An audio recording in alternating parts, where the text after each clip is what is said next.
달빛처럼 포근한 옛 이야기 월명야담입니다. 오늘도 건강과 웃음이 늘 함께 하시길 바랍니다. 구독과 좋아요로 함께 해주시면 더 많은 이야기를 들려드릴 수 있습니다. 자, 이제 달빛 같은 이야기 속으로 함께 걸어가 보겠습니다. 해가 중천에 뜬 장터는 사람들의 목소리로 가득했습니다. 생선 파는 아낙네의 외침, 포목전 주인의 흥정소리, 그 사이를 누비는 아이들의 제잘거림까지 뒤섞여 시끌벅적했지요. 윤만석은 그 한가운데에서 자신의 좌판을 펼쳐놓고 있었습니다. 오래 묵힌 장과 정성껏 담근 젓갈이 줄지어 놓여 있었지요. 그 옆에는 16살 막내딸 윤가희가 조용히 앉아 아버지를 거들고 있었습니다. 아버지, 저 항아리 속 새우젓은 작년 것이지요? 가희가 물었습니다. 만석은 고개를 끄덕이며 대답했지요. 그렇다. 묵힐수록 맛이 깊어지는 법이란다. 가희는 항아리 뚜껑을 열어 냄새를 맡아보았습니다. 익은 새우의 구수한 향이 코끝을 스쳤지요. 장사는 그럭저럭 괜찮은 편이었습니다. 단골 손님들이 하나둘 찾아와 물건을 사갔고 만석은 정직한 저울질로 손님들의 신뢰를 얻고 있었지요. 그때였습니다. 저 멀리 화려한 옷차림의 사내가 큰 좌판을 펼치고 있는 것이 보였습니다. 송만익이었지요. 장터에서 손꼽히는 부자 상인으로 온갖 물건을 다루는 자였습니다. 그의 좌판 앞에는 벌써부터 사람들이 모여들기 시작했습니다. 여기 소금 한 말에 얼마요? 한 아낙이 물었습니다. 송만익은 번쩍이는 눈으로 대답했지요. 40냥이요. 장터에서 제일 좋은 소금이라오. 아낙은 고개를 끄덕이며 돈을 건넸습니다. 송만익은 능숙한 솜씨로 저울을 들어 소금을 달기 시작했지요. 가희는 멀리서 그 광경을 지켜보고 있었습니다. 뭔가 이상했습니다. 저울대가 기우는 속도가 너무 빨랐지요. 그런데 아낙은 아무것도 모르는 듯 소금 자루를 받아들고 흐뭇하게 돌아섰습니다. 가희야, 왜 그리 멍하니 있느냐? 만석이 물었습니다. 가희는 고개를 저으며 대답했지요. 아닙니다, 아버지. 그저 저 송만익이란 자가 하는 짓을 보고 있었습니다. 만석은 한숨을 쉬었습니다.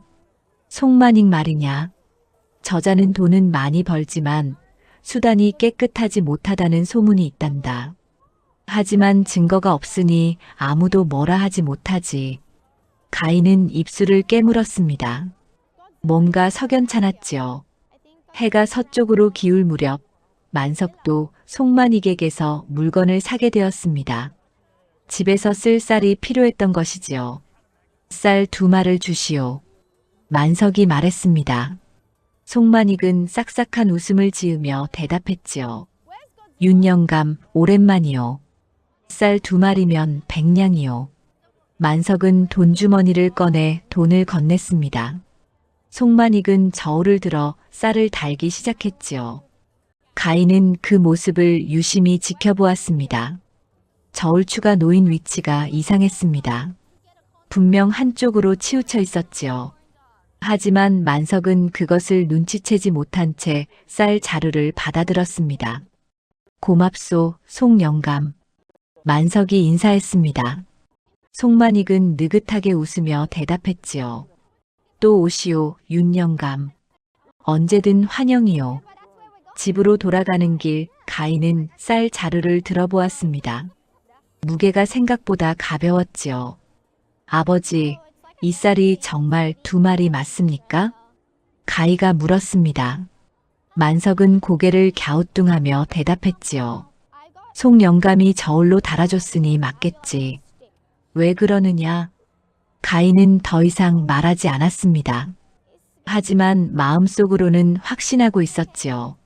송만익이 저울을 속였다는 것을요. 집에 도착해 쌀을 항아리에 부어보니 역시나 양이 부족했습니다. 2마리 아니라 1말 반도 안 되는 양이었지요.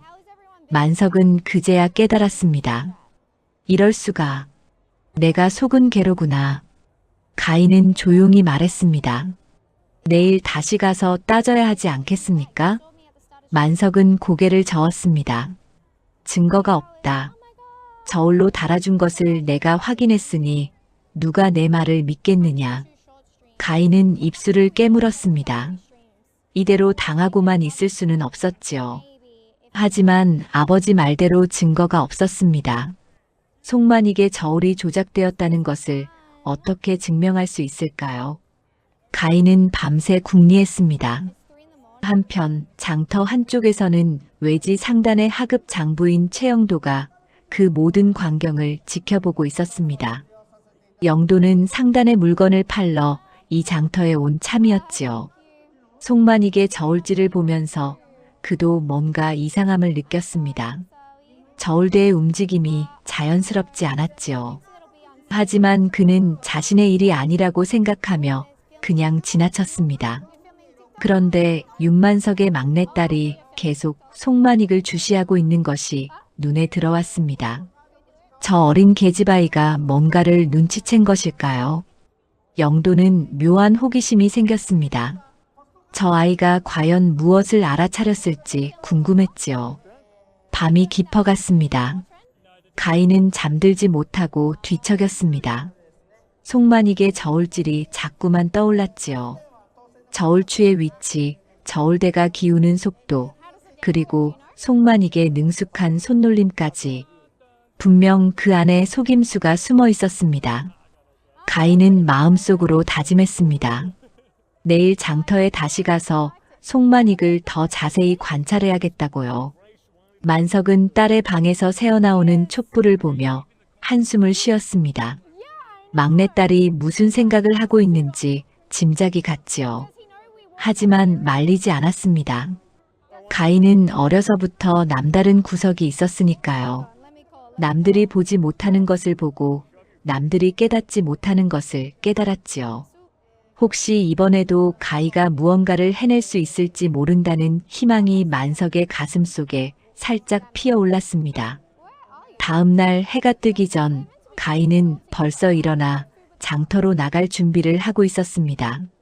만석이 물었지요. 이른 아침부터 어디 가려느냐? 가희는 담담하게 대답했습니다. 장터에 나가볼 일이 있습니다, 아버지. 만석은 더 이상 묻지 않았습니다. 그저 조심하라는 말만 건넬 뿐이었지요. 가희가 장터에 도착했을 때는 아직 해가 완전히 뜨지 않은 때였습니다. 송만익의 좌판은 이미 펼쳐져 있었고 그는 물건을 정리하고 있었지요. 가희는 멀리서 그 모습을 지켜보며 생각했습니다. 오늘은 반드시 증거를 찾아내야 한다고요. 장터는 이제 막 사람들이 모여들기 시작하고 있었습니다. 가희는 송만익의 좌판에서 조금 떨어진 곳에 자리를 잡았습니다. 천막 뒤에 숨어서 그의 행동을 살피기 좋은 자리였지요. 송만익은 여느 때처럼 물건을 늘어놓고 손님을 기다리고 있었습니다. 얼마 지나지 않아 한 사내가 다가왔지요. 여보게, 참기름 한 대를 주게. 송만익은 싹싹하게 웃으며 대답했습니다. 그러시지요. 한 대에 50냥이요. 사내는 돈을 건넸고 송만익은 저울을 들어 참기름을 달기 시작했습니다. 가희는 눈을 크게 뜨고 그 광경을 지켜보았지요. 저울추를 올려놓는 순간 송만익의 손가락이 살짝 저울대를 눌렀습니다. 아주 짧은 순간이었지만 가희의 눈에는 똑똑히 보였지요. 저울대가 순식간에 기울었고 송만익은 참기름 병에서 기름을 따라내기 시작했습니다. 자, 여기 있소. 송만익이 건넨 참기름 병을 받아든 사내는 흡족한 표정으로 돌아섰습니다. 가희는 이를 악물었습니다. 저것이 바로 속임수였지요. 저울대를 살짝 눌러 무게를 속이는 수법. 어제 아버지도 바로 저 방법에 당한 것이었습니다. 하지만 가희는 바로 나서지 않았습니다. 한 번만 보고 확신할 수는 없었지요. 혹시 자신이 잘못 본 것일 수도 있었습니다. 가희는 참고 기다렸습니다. 그리고 또 한 명의 손님이 왔을 때 다시 한번 똑같은 광경이 벌어졌습니다. 송만익의 손가락이 저울대를 살짝 누르는 모습. 이번에는 확실했습니다. 가인은 천막 뒤에서 나왔습니다. 심장이 두근거렸지만 발걸음은 단호했지요. 송만익의 좌판으로 곧장 걸어갔습니다. 마침 또 다른 손님이 물건을 사려는 참이었습니다. 저기 콩 한 마를 주시오. 한 안악이 말했습니다. 송만익은 고개를 끄덕이며 저울을 들었지요. 바로 그 순간 가희가 큰 소리로 외쳤습니다. 잠깐만 기다리십시오. 모든 사람의 시선이 가희에게 쏠렸습니다. 송만익도 놀란 표정으로 가희를 바라보았지요. 누구냐, 너는? 무슨 일로 남의 장사를 방해하느냐? 가희는 주저하지 않고 앞으로 나섰습니다. 저분이 저울을 속이고 있습니다. 제가 직접 봤습니다. 송만익의 얼굴이 순식간에 굳어졌습니다. 뭐라고? 이 계집아이가 어디서 함부로 말을 하느냐. 주변 사람들이 웅성거리기 시작했습니다. 가희는 침착하게 말을 이었지요. 저울을 달 때마다 손가락으로 저울대를 살짝 누르십니다. 그러면 저울이 한쪽으로 기울어 무게가 적게 나오지요. 저분은 그 방법으로 손님들을 속이고 있습니다. 송만익은 코웃음을 쳤습니다. 허튼 소리 말거라. 내가 장터에서 장사한 지가 몇 해인 줄 아느냐? 누가 너 같은 어린 것의 말을 믿겠느냐? 하지만 사람들의 표정이 달라지고 있었습니다. 가희의 말을 들으니 뭔가 석연찮은 구석이 있다는 생각이 들었던 것이지요. 콩을 사려던 안악이 조심스럽게 물었습니다. 그게 정말입니까? 송 영감이 저울을 속였다는 말이? 가희는 고개를 끄덕였습니다. 지금 당장 확인해 보십시오. 제가 직접 보여드리겠습니다. 송만익의 얼굴이 창백해졌습니다. 하지만 물러설 수 없었지요. 좋다. 그렇다면 내가 직접 증명해 보거라. 만약 거짓말이라면 너는 큰 벌을 받을 줄 알아라. 가희는 저울을 들었습니다. 그리고 콩 한 마를 정확히 달아보았지요. 사람들이 둘러싸고 지켜보는 가운데 가희는 천천히 저울추를 올려놓았습니다. 저울대가 수평을 이루었습니다. 자, 이것이 정확한 한 말의 무게입니다. 그리고는 송만익이 하던 방식대로 손가락으로 저울대를 살짝 눌렀습니다. 저울대가 한쪽으로 기울었지요. 사람들이 숨을 죽이고 지켜보았습니다. 보십시오. 이렇게 손가락으로 누르면 저울이 기울어 무게가 나옵니다. 그러면 손님은 한 마를 샀다고 생각하지만 실제로는 그보다 적은 양을 받는 것입니다. 사람들 사이에서 웅성거림이 커졌습니다. 어제 송만익에게서 물건을 산 사람들이 하나둘 고개를 끄덕이기 시작했지요. 맞아. 나도 어제 쌀을 샀는데 양이 부족한 것 같았어. 나도 그래. 소금을 샀는데 집에 가서 보니 양이 모자랐다고. 송만익은 얼굴이 불그락 푸르락해졌습니다. 이것들이 무슨 헛소리냐? 내가 언제 그랬단 말이냐? 하지만 이미 늦었습니다. 사람들의 눈빛이 변해 있었지요. 한 사내가 큰 소리로 외쳤습니다. 저 사기꾼을 관아에 끌고 가야 합니다. 다른 사람들도 맞장구를 쳤습니다. 그렇죠. 우리를 속인 대가를 치러야 하오. 송만익은 황급히 물건을 챙겨 도망치려 했습니다. 하지만 사람들이 그를 둘러쌌지요. 도망칠 수가 없었습니다. 송만익은 가희를 노려보며 이를 갈았습니다. 이 계집아이 때문에 내가 날 망쳤구나. 가희는 담담하게 대답했습니다. 당신이 스스로 망친 것입니다. 남을 속인 대가를 치르는 것뿐입니다. 장터 한쪽에서 이 모든 광경을 지켜보던 최영도는 감탄하고 있었습니다. 저 어린 계집아이가 저렇게 용감하고 똑똑할 줄이야. 그저 송만익의 저울질이 수상하다고 느꼈던 것이 아니라 정확히 어떤 수법인지 파악하고 증명까지 해냈으니 말입니다. 영도는 가희에게 관심이 생겼습니다. 저런 판단력과 용기를 가진 사람은 흔치 않았지요. 혹시 저 아이가 상단 일을 하면 어떨까 하는 생각이 스쳤습니다. 하지만 아직은 때가 아니었습니다. 영도는 조용히 그 자리를 떠났지요. 송만익은 결국 사람들에게 끌려 관아로 향했습니다. 가희는 그 모습을 지켜보다가 조용히 발걸음을 돌렸습니다. 주변 사람들이 가희를 칭찬했지요. 윤 영감 따님이 참으로 영리하구려. 맞소. 저런 딸을 두다니 복이요. 가희는 쑥스러워하며 고개를 숙였습니다. 칭찬받으려고 한 일이 아니었지요. 그저 아버지가 당한 억울함을 풀고 싶었을 뿐이었습니다. 그리고 다른 사람들도 더 이상 속지 않기를 바랐던 것이지요. 집으로 돌아가는 길, 가희는 홀가분한 마음이 들었습니다. 하지만 동시에 불안한 기분도 스쳤지요. 송만익이 가만히 있을 사람이 아니었습니다. 분명 보복을 꾀할 것이었습니다. 가희는 마음을 단단히 먹었습니다. 무슨 일이 생기든 담담히 맞서야겠다고요. 송만익이 관아에 끌려간 후 사흘이 지났습니다. 장터는 다시 평온을 찾은 듯 보였지요. 하지만 윤만석의 집에는 이상한 일들이 벌어지기 시작했습니다. 단골 손님들이 하나둘 발길을 끊었고 장에 내놓은 물건이 팔리지 않았습니다. 만석은 이상함을 느꼈지요. 가희야, 요즘 들어 장사가 영 안 되는구나. 가희도 눈치채고 있었습니다. 뭔가 이상했지요. 단골 손님들이 멀리서 좌판을 보고도 슬쩍 돌아서곤 했습니다. 어제는 오랜 단골이던 박 영감마저 못 본 척하고 지나갔지요. 가희는 불안한 마음에 장터를 돌아다니기 시작했습니다. 장터 구석에서 사람들이 모여 수군거리는 소리가 들려왔습니다. 가희는 귀를 기울였지요. 들었소?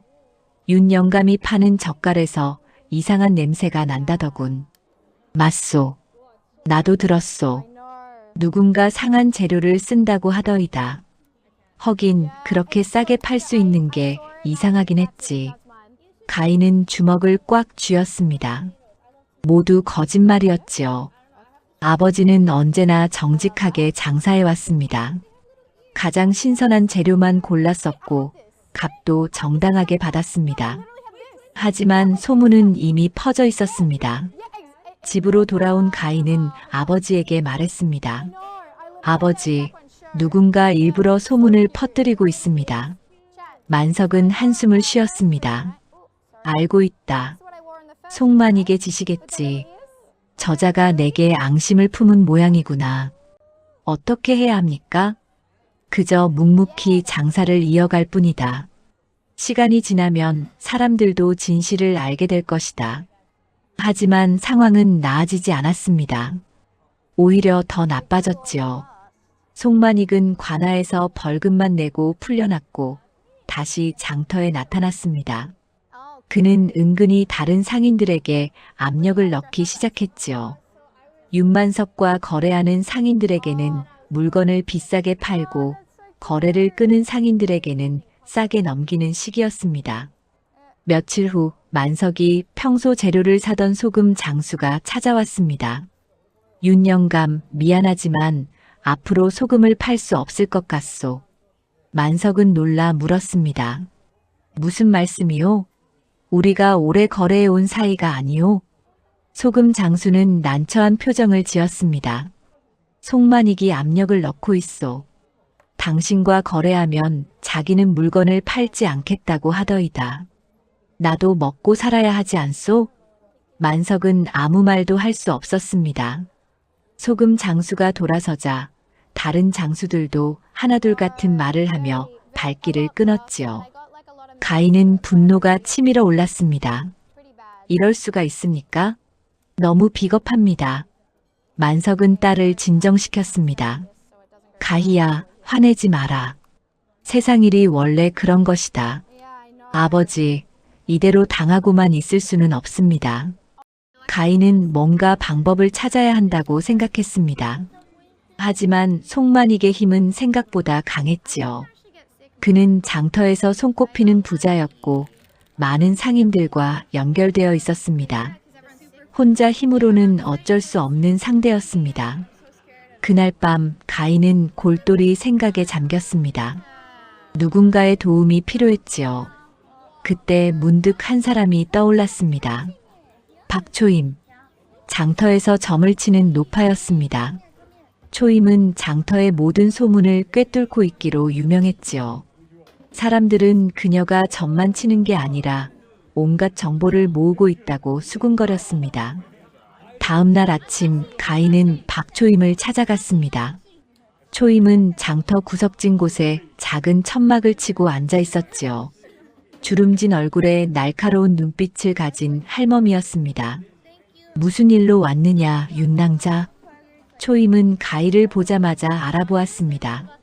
가인은 공손히 인사했지요. 할멈께 여쭐 것이 있어 왔습니다. 앉거라. 무엇이 궁금하냐? 가인은 망설이다가 입을 열었습니다.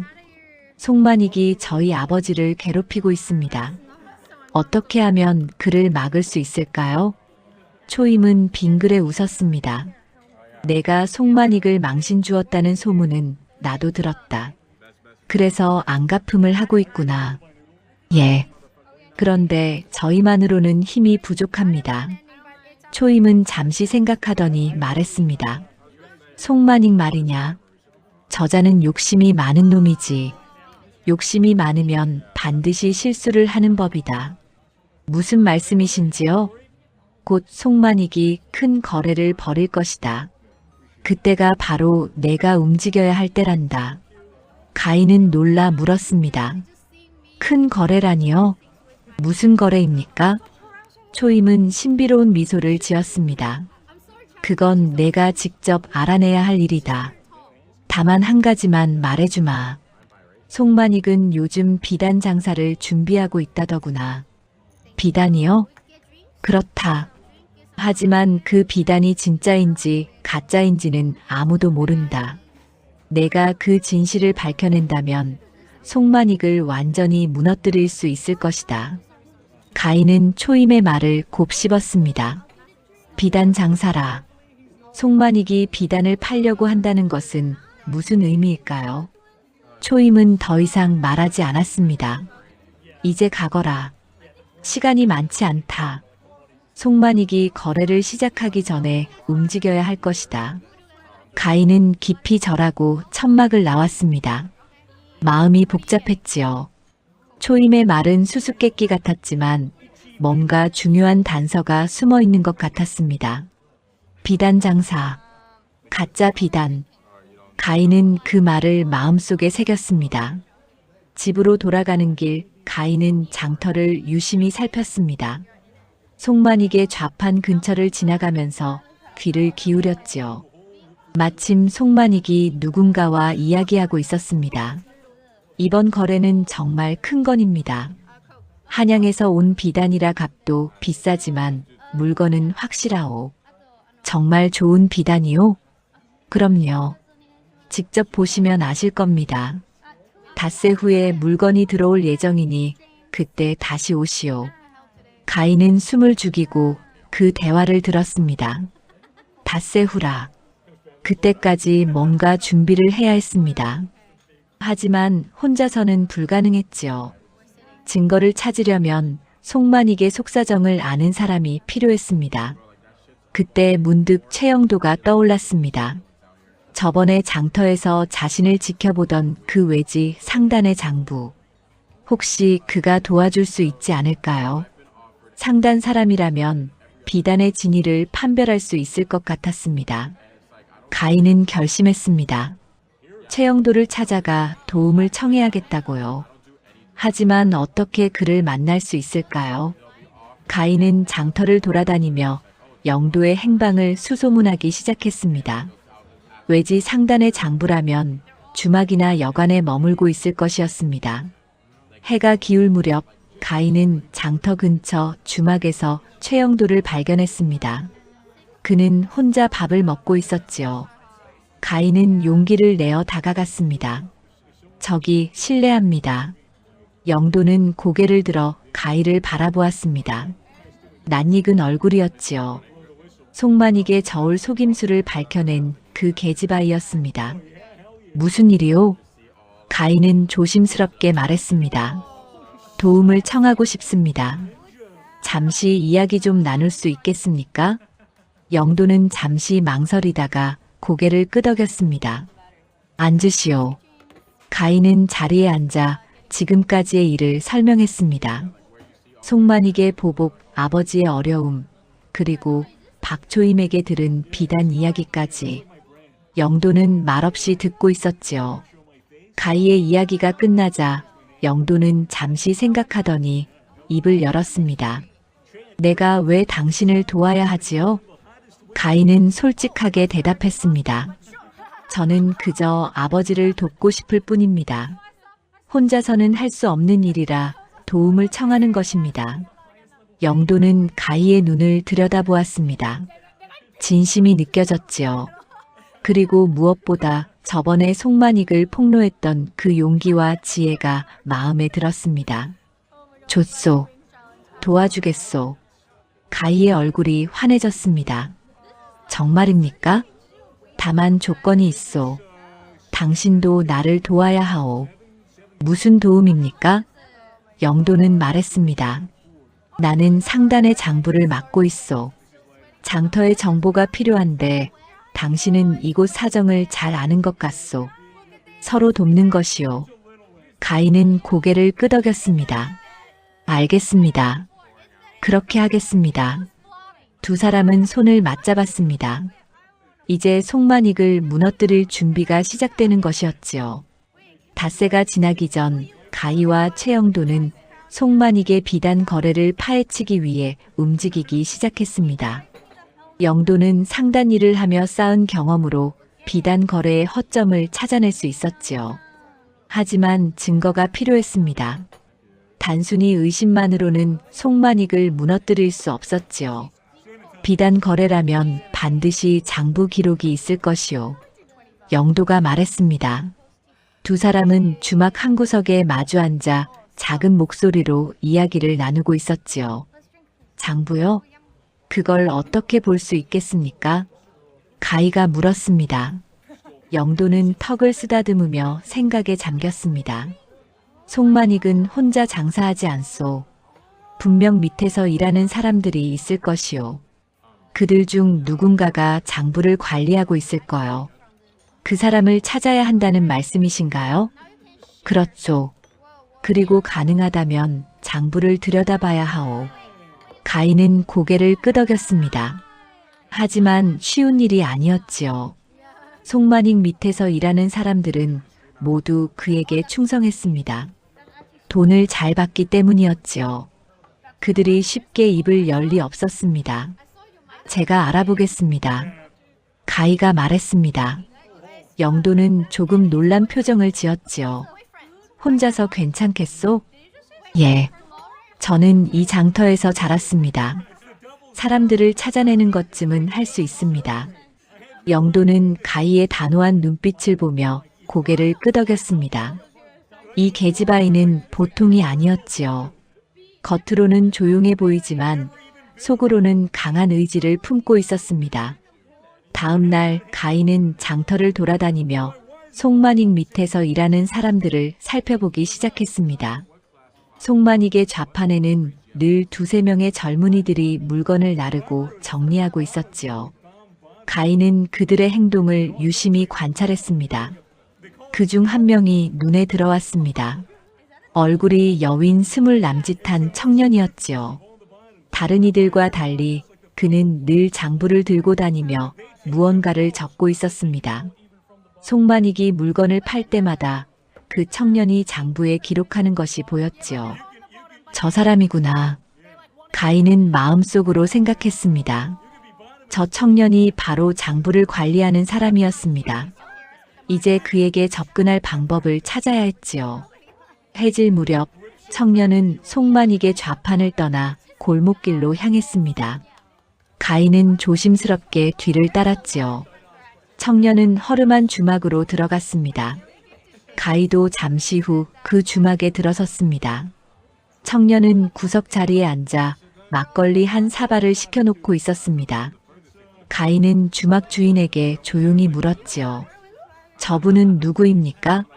주인은 청년을 흘끔 보더니 작은 목소리로 대답했습니다. 김치수라고 하오. 송만익 밑에서 장부를 보는 사람이지요. 평소에는 어떤 사람입니까? 과묵한 편이요. 별로 말이 없고 늘 혼자 술 한 잔 마시고 돌아가지요. 가희는 고맙다는 인사를 하고 김치수가 앉은 자리 근처로 갔습니다. 치수는 막걸리를 마시며 무언가 생각에 잠겨 있었지요. 가희는 용기를 내어 말을 걸었습니다. 혼자 계신가 보네요. 치수는 고개를 들어 가희를 바라보았습니다. 낯선 계집아이였지요. 무슨 일이요? 저도 막걸리 한 사발 마시려고 왔습니다. 자리가 없어서요. 여기 앉아도 되겠습니까? 치수는 잠시 망설이다가 고개를 끄덕였습니다. 마음대로 하시오. 가희는 자리에 앉아 막걸리를 시켰습니다. 두 사람은 한동안 말없이 술을 마셨지요. 가희가 먼저 입을 열었습니다. 장사하시는 분이신가 봅니다. 낮에 장터에서 뵌 것 같은데요. 치수는 살짝 경계하는 표정을 지었습니다. 나를 아시오? 장터에 자주 가는 편입니다. 그래서 눈에 익습니다. 치수는 다시 술잔을 비웠습니다. 가희는 계속 말을 이어갔지요. 힘든 일이신가 봅니다. 표정이 많이 어두우시네요. 치수는 잠시 가희를 바라보더니 한숨을 쉬었습니다. 장사란 게 원래 힘든 법 아니겠소. 그래도 돈은 잘 버시는 것 같던데요. 송만익 영감 밑에서 일하신다며요? 치수의 표정이 굳어졌습니다. 어떻게 그걸 아시오?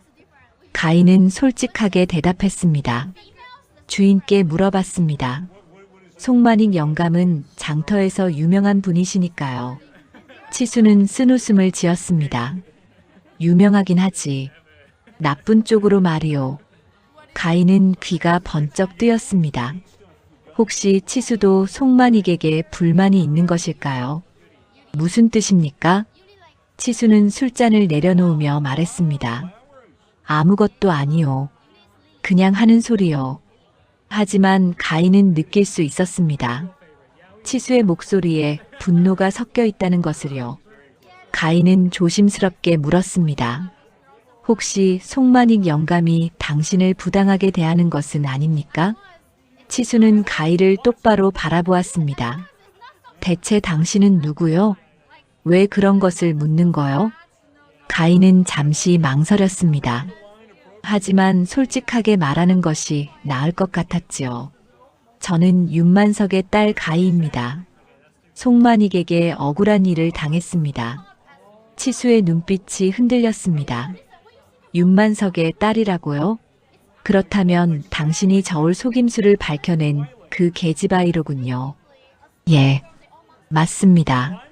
치수는 한참 가희를 바라보다가 조용히 말했습니다. 용감하시오. 송만익에게 맞서다니. 당신은 어떻습니까? 송만익 밑에서 일하는 것이 만족스럽습니까? 치수는 고개를 저었습니다. 전혀 만족스럽지 않소. 하지만 어쩔 수 없소. 나는 가난한 집안 출신이요. 먹고 살려면 누군가 밑에서 일해야 하오. 그렇다면 왜 하필 송만익 밑에서 일합니까?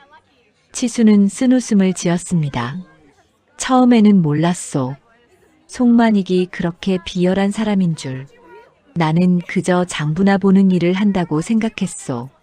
하지만 시간이 지나면서 알게 되었지. 내가 기록하는 장부가 모두 거짓이라는 것을요. 가희는 몸을 앞으로 기울였습니다. 거짓이라니요? 무슨 뜻입니까? 치수는 주변을 살피더니 작은 목소리로 말했습니다. 송만익은 장부를 조작하오. 실제로 판 것보다 적게 기록하고 남은 돈을 몰래 빼돌리지. 그리고 비단 같은 귀한 물건은 가짜를 진짜인 것처럼 속여 팔고 있어. 가희의 가슴이 두근거렸습니다. 바로 이것이었습니다. 송만익을 무너뜨릴 증거였지요. 그 장부를 볼 수 있겠습니까? 치수는 놀란 표정으로 가희를 바라보았습니다. 무슨 소리요? 그건 불가능하오. 송만익이 알면 나는 죽을 것이오. 하지만 이대로 계속 그의 밑에서 일할 수는 없지 않습니까? 언젠가는 당신도 그의 죄에 연루될 것입니다. 치수는 주먹을 꽉 쥐었습니다. 가희의 말이 맞았지요. 이대로 가다가는 자신도 함께 무너질 것이었습니다. 내가 뭘 해야 하오? 장부를 보여주십시오. 그리고 송만익의 거래 내역을 알려주십시오. 제가 증거를 모아 그를 무너뜨리겠습니다. 치수는 한참을 고민하다가 고개를 끄덕였습니다. 알겠소. 하지만 조심해야 하오. 송만익은 위험한 사람이요. 알고 있습니다. 그래서 더욱 증거가 필요합니다. 치수는 주머니에서 작은 종이 한 장을 꺼냈습니다. 이것은 송만익이 준비하고 있는 비단 거래 내역이요. 한양에서 온 비단이라고 하지만 사실은 가짜요. 싸구려 무명의 염색을 한 것뿐이요. 가희는 종이를 받아들고 자세히 살펴보았습니다. 거래 날짜, 물건의 양, 가격까지 모두 적혀 있었지요. 고맙습니다. 이것으로 충분합니다. 치수는 한숨을 쉬었습니다. 당신이 성공하기를 바라오. 송만익 같은 사람은 벌을 받아야 하오. 가희는 자리에서 일어섰습니다. 반드시 성공하겠습니다. 당신도 조심하십시오. 주막을 나선 가희는 최영도가 머물고 있는 여관으로 향했습니다. 영도는 가희가 가져온 종이를 보며 고개를 끄덕였지요. 이것이면 충분하오. 이제 송만익의 거래 현장을 잡기만 하면 돼오. 언제 거래가 이루어집니까? 내일 모레라고 되어 있소. 장터 한복판에서 사람들을 모아놓고 비단을 팔 계획인 것 같소. 가희는 결심에 찬 표정을 지었습니다. 그렇다면 내일 모레가 송만익의 마지막 날이 될 것입니다. 두 사람은 밤늦도록 계획을 짰습니다. 어떻게 증거를 제시할 것인지, 어떻게 사람들을 설득할 것인지, 모든 것이 완벽해야 했습니다. 단 한 번의 실수도 용납할 수 없었지요. 밤하늘에 별이 총총히 빛나고 있었습니다. 가희는 창밖을 바라보며 생각했습니다. 이제 곧 모든 것이 끝날 것이라고. 송만익의 악행도 아버지가 당한 억울함도 모두 밝혀질 것이라고요. 내일 모레가 되었습니다. 장터는 평소보다 더 많은 사람들로 붐볐지요. 송만익이 한양에서 온 귀한 비단을 판다는 소문이 퍼졌기 때문이었습니다.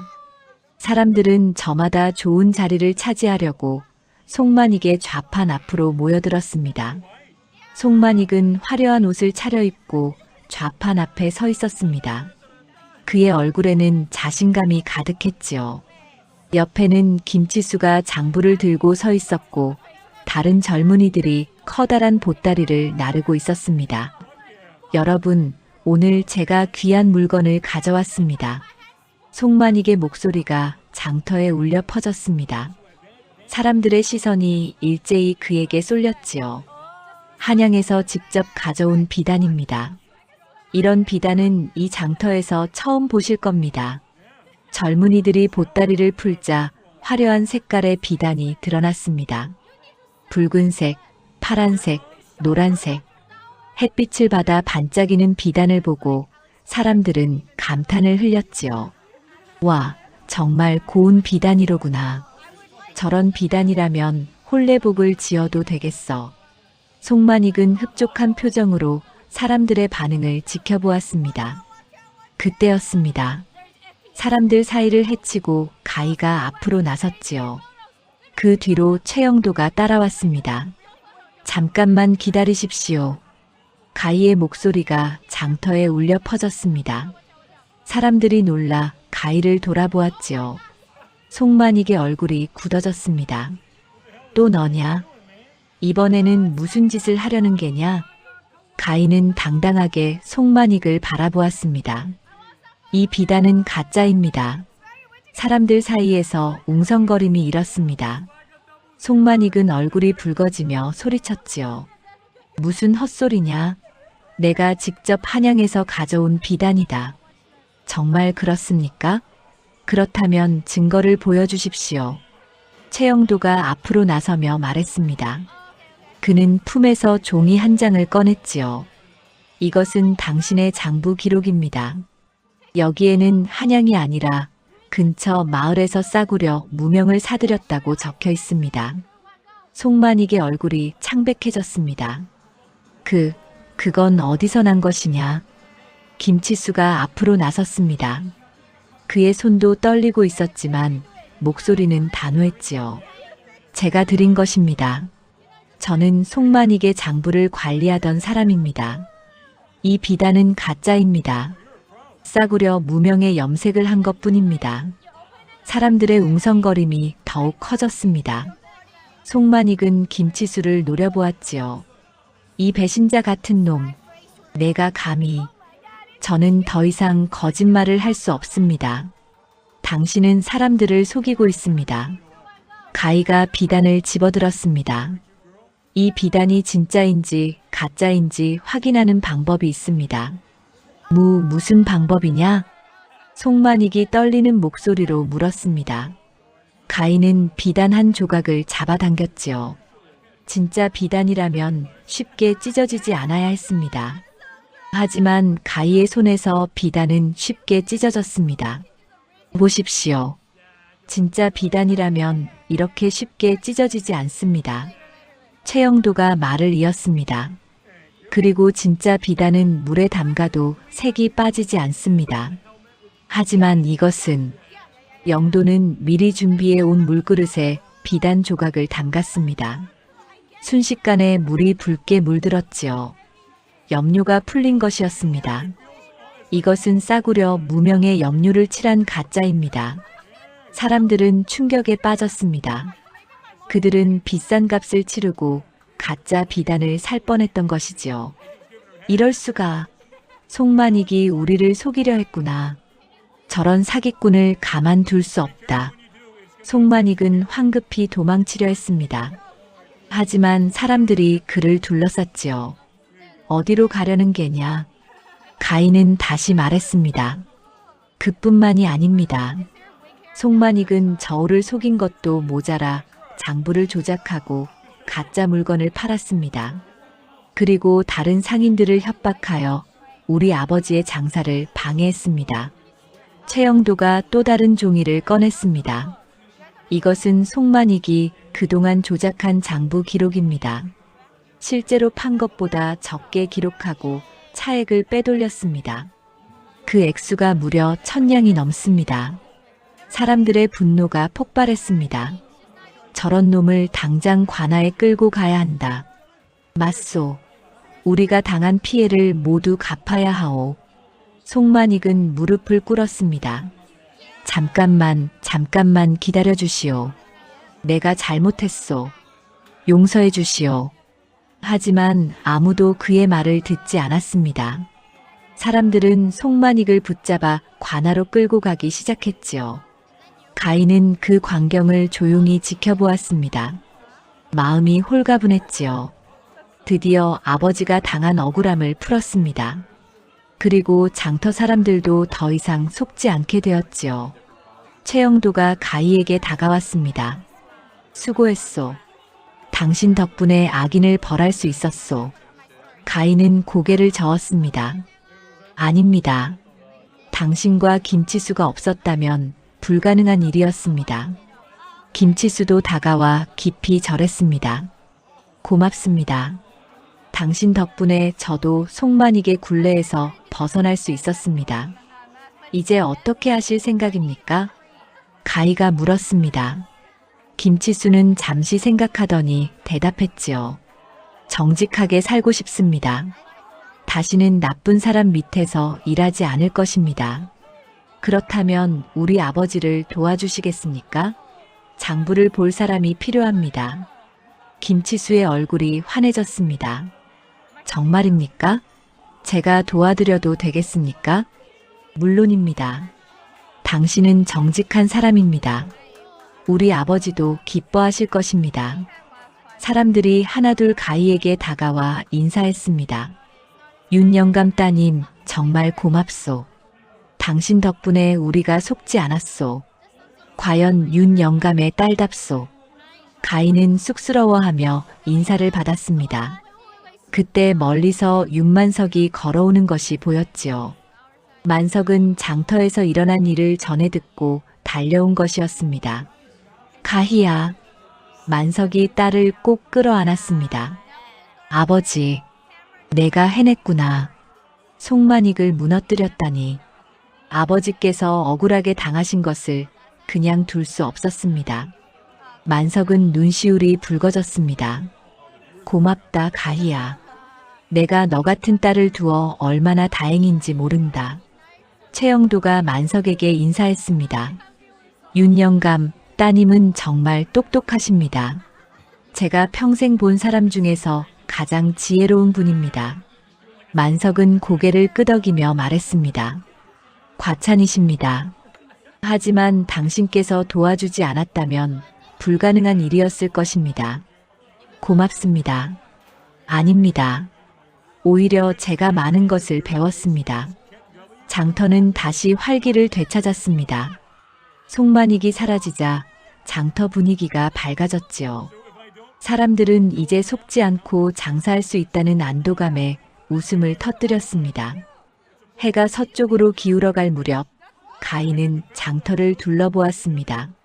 사람들의 웃음소리, 물건을 사고 파는 소리, 아이들의 제잘거림, 모든 것이 평화로웠지요. 송만익이라는 먹구름이 걷히고 나니 장터에 다시 햇살이 비쳤습니다. 최영도가 가희에게 말했습니다. 이제 송만익도 사라졌고 장터도 평화를 되찾았소. 당신은 큰일을 해냈소. 가희는 고개를 저었습니다. 아직 끝난 게 아닙니다. 송만익 같은 사람은 또 나타날 것입니다. 우리는 늘 깨어 있어야 합니다. 현명한 말씀이요. 영도는 잠시 망설이다가 입을 열었습니다. 사실 제가 드릴 말씀이 있소. 무슨 말씀입니까? 우리 상단에서 함께 일해보지 않겠소? 당신 같은 사람이 필요하오. 가희는 놀라 영도를 바라보았습니다. 상단에서 일한다는 것은 큰 기회였지요. 하지만 가희는 바로 대답하지 않았습니다. 생각해 보겠습니다. 하지만 아버지와 먼저 상의해야 할 것 같습니다. 물론이요. 천천히 생각하시오. 가희는 아버지를 바라보았습니다. 만석은 딸을 믿는다는 듯 빙그레 웃고 있었지요. 가희의 마음이 흔들렸습니다. 새로운 세상으로 나가고 싶다는 마음과 아버지 곁을 떠나고 싶지 않다는 마음이 교차했습니다. 하지만 가희는 알고 있었습니다. 언젠가는 선택해야 할 순간이 온다는 것을요. 장터를 벗어나 더 넓은 세상으로 나가야 한다는 것을요. 그날이 바로 오늘일지도 모른다는 생각이 들었습니다. 밤하늘에 별이 떠올랐습니다. 가희는 하늘을 올려다보며 생각했습니다. 내일은 또 어떤 일이 벌어질까? 내 앞에는 어떤 길이 펼쳐질까? 가슴이 두근거렸지만 두렵지는 않았습니다. 가희는 이제 자신감이 생겼지요. 무엇이든 해낼 수 있다는 자신감이요. 송만익이 관아로 끌려간 후 며칠이 지났습니다. 관아에서는 송만익의 죄를 철저히 조사했지요. 저울 속임수, 장부 조작, 가짜 물건 판매, 모든 죄목이 명백했습니다. 사또는 엄한 판결을 내렸습니다. 송만익은 백성을 속이고 부당한 이익을 취한 죄로 곤장 100대와 재산 몰수에 처한다. 그리고 앞으로 장터에서 장사하는 것을 금한다. 판결이 내려지자 장터 사람들은 환호했습니다. 드디어 정의가 실현된 것이었지요. 송만익은 곤장을 맞고 초주검이 되어 장터를 떠났습니다. 다시는 돌아오지 못할 것이었지요. 장터는 서서히 활기를 되찾았습니다. 송만익에게 겁먹었던 상인들이 다시 장사를 시작했고 사람들도 안심하고 물건을 사고 팔기 시작했지요. 윤만석의 좌판에도 다시 손님들이 찾아왔습니다. 윤영감, 오랜만이요. 그동안 힘드셨겠소. 단골 손님이 다가와 인사했습니다. 만석은 환하게 웃으며 대답했지요. 고맙습니다. 이제 다시 정직하게 장사할 수 있게 되었습니다. 모두 따님 덕분이지요. 따님이 없었다면 우리 모두 송만익에게 계속 당했을 것이요. 만석은 가희를 바라보며 흐뭇하게 웃었습니다. 가희는 여느 때처럼 조용히 아버지를 거들고 있었지요. 사람들은 가희를 볼 때마다 존경의 눈빛을 보냈습니다. 윤영감 따님은 정말 훌륭하시오. 그렇죠. 저런 지혜로운 딸을 두다니 복이요.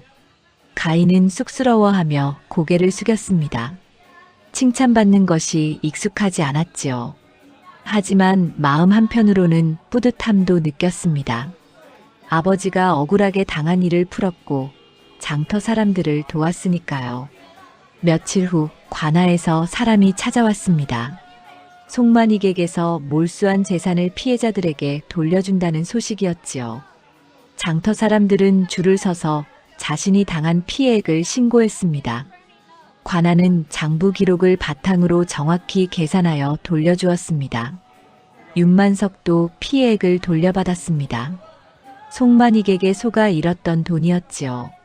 만석은 그 돈을 받아들고 감개무량해했습니다. 가희야, 우리가 잃었던 것을 되찾았구나.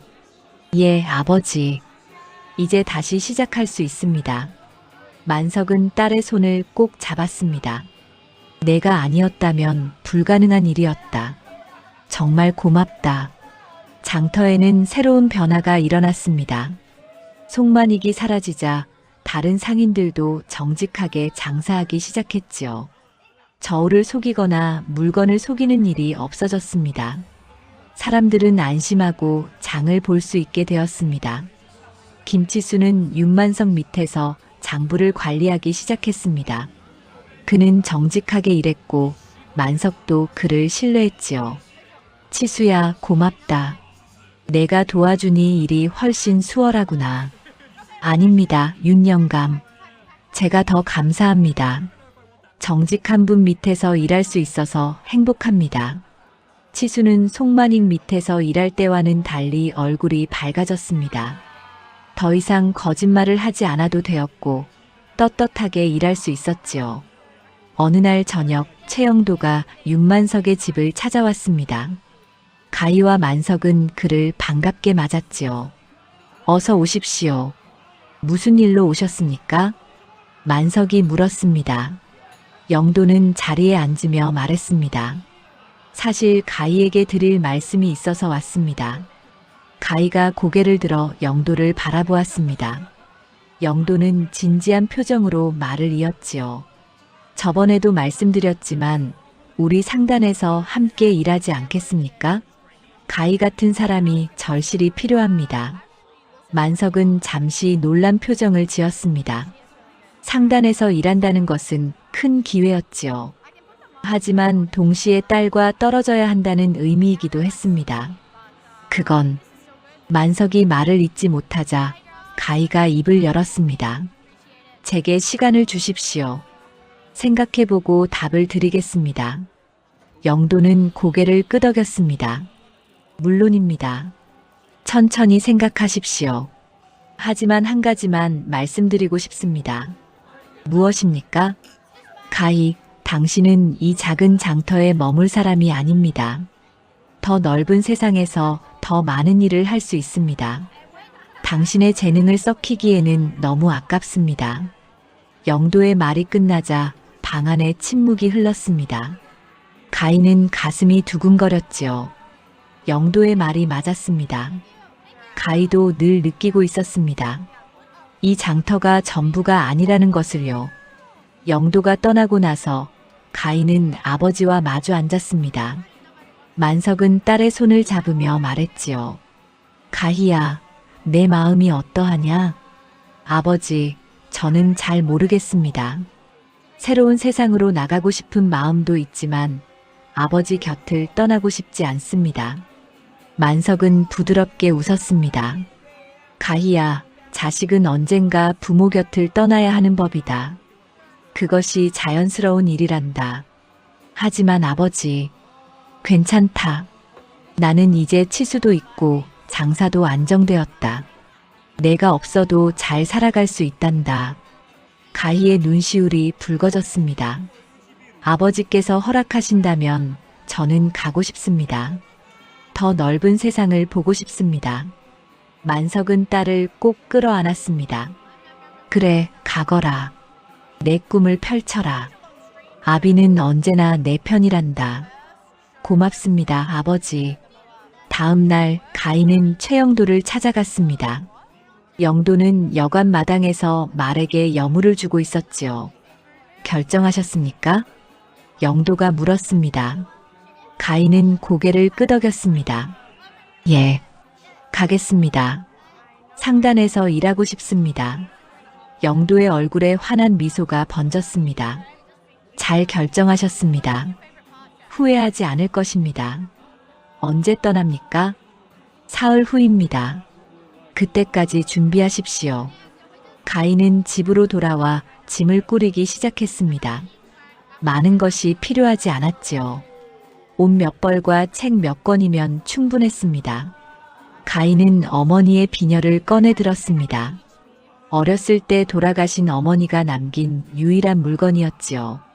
어머니, 제가 잘할 수 있을까요? 가희는 비녀를 쓰다듬으며 속삭였습니다. 그때 만석이 방문을 열고 들어왔습니다. 가희야, 이것을 가져가거라. 만석은 작은 주머니를 건넸습니다. 가희가 열어보니 은전이 들어있었지요. 아버지, 이건 내가 필요할 것이다. 받아라. 하지만 이건 너무 많습니다. 괜찮다. 나는 내가 걱정 없이 새로운 길을 걷기를 바란다. 가희는 눈물을 흘리며 아버지를 끌어안았습니다. 고맙습니다, 아버지. 꼭 성공해서 돌아오겠습니다. 사흘이 빠르게 지나갔습니다.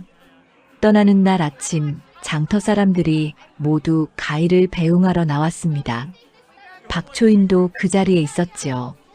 가희야, 잘 가거라. 내 앞길에 복이 가득하기를 바란다. 초임이 말했습니다. 가희는 깊이 절했습니다. 고맙습니다, 할멈. 할멈께서 도와주지 않았다면 송만익을 무너뜨릴 수 없었을 것입니다. 김치수도 다가왔습니다. 가희, 고맙습니다. 당신 덕분에 저도 새로운 삶을 살게 되었습니다. 치수, 아버지를 잘 모셔주십시오. 물론입니다.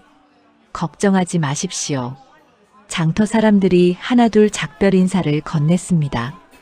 가희는 그들 한 명 한 명에게 인사했지요. 마지막으로 가희는 아버지를 바라보았습니다. 만석은 웃고 있었지만 눈시울이 붉었습니다. 아버지, 다녀오겠습니다. 그래, 조심해서 가거라. 그리고 기억해라. 내가 어디에 있든 아비는 언제나 너를 응원한다는 것을. 가희는 아버지를 꼭 끌어안았습니다. 그리고는 최영도가 준비한 말에 올라탔지요. 영도도 말에 올라탔습니다. 그럼 떠나겠습니다. 영도가 말했습니다. 두 사람의 말이 천천히 장터를 빠져나가기 시작했지요. 가희는 뒤를 돌아보았습니다. 장터 사람들이 손을 흔들고 있었고 아버지는 그 자리에 서서 딸을 바라보고 있었습니다. 가희는 눈물을 닦으며 앞을 바라보았습니다. 이제 새로운 길이 시작되는 것이었지요. 두려움도 있었지만 설렘이 더 컸습니다. 가희는 다짐했습니다. 반드시 성공해서 아버지를 자랑스럽게 만들겠다고요. 말발굽 소리가 장터를 멀어져 갔습니다. 윤만석은 딸의 모습이 보이지 않을 때까지 그 자리에 서 있었지요. 마음이 허전했지만 동시에 자랑스러웠습니다. 자신의 딸이 이렇게 훌륭하게 자라 더 넓은 세상으로 나가다니. 만석은 하늘을 올려다보았습니다. 여보, 우리 딸이 잘 자랐소. 당신도 자랑스럽겠소. 만석은 돌아가신 아내에게 속삭였습니다. 바람이 불어왔고 만석은 그것이 아내의 대답인 것만 같았지요. 가희와 최영도가 장터를 떠난 지 사흘이 지났습니다. 두 사람은 말을 타고 산길을 넘고 들판을 가로질러 큰 마을로 향했지요. 가희는 처음 보는 풍경에 눈을 떼지 못했습니다. 고향 장터와는 비교할 수 없을 만큼 넓고 다양한 세상이었습니다. 저기 보이는 것이 우리 상단입니다. 영도가 말하며 손가락으로 가리켰습니다. 큰 기와집이 여러 채 늘어서 있었고 사람들이 분주하게 오가고 있었지요. 가희는 긴장했습니다. 저런 큰 곳에서 과연 자신이 잘할 수 있을까요? 상단 문 앞에 도착하자 문지기가 나와 영도에게 절했습니다. 최나리 돌아오셨습니까? 그렇네. 수고가 많네. 영도는 말에서 내려 가희를 도왔습니다. 가희도 말에서 내려 주변을 둘러보았지요. 상단 앞마당에는 온갖 물건이 쌓여 있었습니다. 비단, 곡식, 도자기, 약재까지. 장터에서는 보기 힘든 귀한 물건들이었습니다. 따라오십시오. 주인 어르신께 인사드려야 합니다. 영도가 앞장서 걸었고 가희는 그 뒤를 따랐습니다. 큰 건물 안으로 들어가자 널찍한 방이 나타났지요. 방 안에는 흰 수염을 기른 노인이 앉아 있었습니다. 상단의 주인 장익현이었습니다. 주인 어르신 다녀왔습니다. 영도가 공손히 절했습니다. 가희도 따라 절했지요. 오냐 수고했다. 그런데 옆에 있는 계집아이는 누구냐? 장익현이 물었습니다. 영도는 가희를 소개했지요. 윤가희라고 합니다. 제가 장터에서 만난 사람인데 매우 영리하고 지혜롭습니다. 상단에서 함께 일하면 큰 도움이 될 것이라 생각하여 데려왔습니다. 장익현은 가희를 찬찬히 살펴보았습니다. 어린 나이에 눈빛이 또렷했고 자세도 흔들림이 없었지요. 윤가희라 했느냐? 예, 어르신. 영도가 데려온 사람이니 믿을 만하겠지. 하지만 이곳은 장터와는 다르다. 일이 쉽지 않을 것이다. 최선을 다하겠습니다. 장익현은 만족스럽다는 듯 고개를 끄덕였습니다. 좋다. 영도가 잘 가르쳐 주거라. 이곳 사정을 익히는 데에는 시간이 걸릴 것이다. 명심하겠습니다. 가희는 영도를 따라 방을 나왔습니다. 영도는 가희를 상단 곳곳으로 안내하며 설명했지요. 이곳은 물건을 보관하는 창고입니다. 비단, 곡식, 약재 등 모든 물건을 여기에 보관합니다. 물건이 정말 많군요. 그렇습니다. 우리 상단은 여러 지역과 거래하기 때문입니다. 두 사람은 계속 걸었습니다. 장부를 정리하는 방, 물건을 검사하는 곳, 상인들이 모여 이야기를 나누는 곳까지. 상단은 하나의 작은 마을 같았지요. 이곳이 당신이 일할 곳입니다. 영도가 한 방을 가리켰습니다. 작지만 깨끗한 방이었지요. 책상과 붓먹, 장부들이 놓여 있었습니다. 여기서 무엇을 하는 것입니까? 장부를 정리하고 거래 내역을 기록합니다. 물건이 들어오고 나가는 것을 모두 기록해야 합니다. 실수가 있으면 큰 손해가 생기지요. 가희는 고개를 끄덕였습니다. 김치수가 하던 일과 비슷했지만 규모가 훨씬 컸지요. 알겠습니다. 열심히 하겠습니다. 내일부터 시작하십시오. 오늘은 쉬면서 이곳 사정을 더 살펴보십시오. 영도가 떠나고 나서 가희는 방 안에 앉아 생각에 잠겼습니다. 새로운 곳이었습니다. 낯설고 두려웠지만 동시에 설레기도 했지요. 여기서 무엇을 배우고 무엇을 이룰 수 있을까요? 다음 날부터 가희는 일을 시작했습니다. 영도가 가르쳐준 대로 장부를 정리하고 거래 내역을 기록했지요. 처음에는 익숙하지 않아 실수도 했지만 시간이 지나면서 점점 능숙해졌습니다. 한 달이 지났습니다. 가인은 이제 상단 일에 익숙해졌고 다른 사람들도 가인을 인정하기 시작했지요. 장부를 정리하는 솜씨가 빨랐고 숫자 계산도 정확했습니다. 무엇보다 가인은 물건의 가치를 알아보는 눈이 있었습니다. 어느 날 상단에 비단을 팔러 온 상인이 있었습니다. 영도와 다른 장부들이 비단을 살펴보고 있었지요. 가인도 그 자리에 있었습니다. 이 비단은 한양에서 가져온 것입니다. 품질이 아주 좋습니다. 상인이 말했습니다. 영도는 비단을 만져보며 고개를 끄덕였지요. 그래 보이는군요. 얼마를 받으시겠습니까? 500냥입니다. 영도가 값을 흥정하려는 순간 가희가 조용히 말했습니다. 잠깐만 기다려 주십시오. 모두의 시선이 가희에게 쏠렸습니다. 가희는 비단에 다가가 자세히 살펴보았지요. 그리고 비단 한 조각을 잡아당겼습니다. 이 비단은 한양 것이 아닙니다. 상인의 얼굴이 굳어졌습니다. 무슨 말씀입니까?